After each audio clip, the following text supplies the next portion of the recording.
আসসালামু আলাইকুম। প্রিয় বন্ধুগণ, সকল অবগত আছেন যে বাউল শিল্পী আবুল সরকার আল্লাহকে নিয়ে কটূক্তি করায় তৌহিদের জনতা তার উপরে অত্যন্ত ক্ষিপ্ত। আর এই ক্ষিপ্ততা দেখে কিছু নাস্তিক মাথাচাড়া দিয়ে উঠতে চাচ্ছে, অথচ যারা সত্যিকার অর্থে ইমানদার তারা কোনো দিকেই চিন্তাভাবনা ছাড়াই ওই আবুল সরকারের কঠিন বিচারের দাবি করে।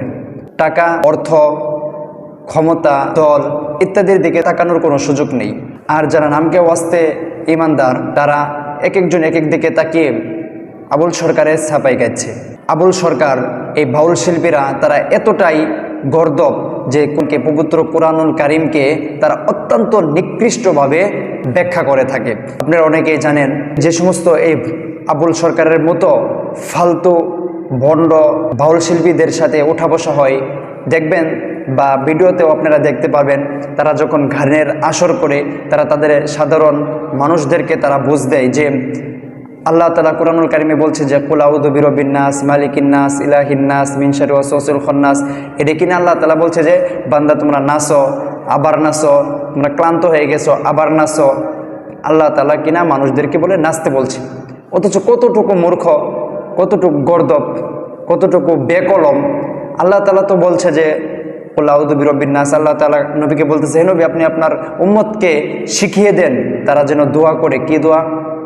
তারা যেন বলে যে কুল আউযু বিরাব্বিন নাস। কুল, হে নবী আপনি বলে দেন আউযু বিরাব্বিন নাস। মানুষ যেন বলে যে আউযু বিরাব্বিন নাস, আমি মানুষের রবের কাছে প্রার্থনা করছি।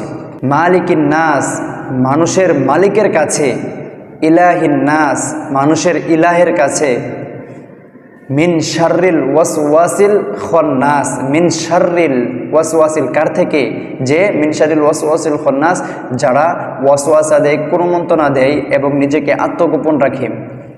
আল্লাযী ইউওয়াসউইসু ফি সুদুরিন নাস, তার থেকে, ওই সমস্ত লোকের থেকে আমরা আশ্রয় চাচ্ছি যারা মানুষের অন্তরে কুমন্ত্রণা দেয়। স্থাপনা করার জন্য মানুষের কাছে চেষ্টা করছেন। তাদেরকে কাছে বলবো, যদি আপনারা নিজেকে মুসলমান দাবি করেন, যদি মুসলমান হিসেবে আল্লাহ তাআলার কাছে আপনি নিজেকে পরিচয় দিতে চান, তাহলে অবশ্যই যে নাস্তিক, ওই নাস্তিকতাই মানুষের কাছে প্রচার করতে হবে।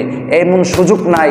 এটা কোনো রাজনীতির অন্য কোনো বিষয় না, বা এটা কোনো একটা খেলার বিষয় না, এটা ইসলামের বিষয়। সুতরাং আপনি যদি নিজেকে মুসলমান দাবি করতে চান, অবশ্যই আপনাকে সত্য যেটা আল্লাহকে নিয়ে কটূক্তি করেছে তাকে কটূক্তি নাস্তিক হিসেবে সাব্যস্ত করতেই হবে, তার শাস্তি দাবি করতেই হবে। তাছাড়া হয়তো আপনি দুনিয়ার বুকে দুই একদিন হয়তো মানুষের কাছে প্রিয় হতে পারেন, কিন্তু আপনি কিন্তু ঈমান হারা হয়ে কবরে যাবেন, আর সে সময়ে ধরা খাবেন।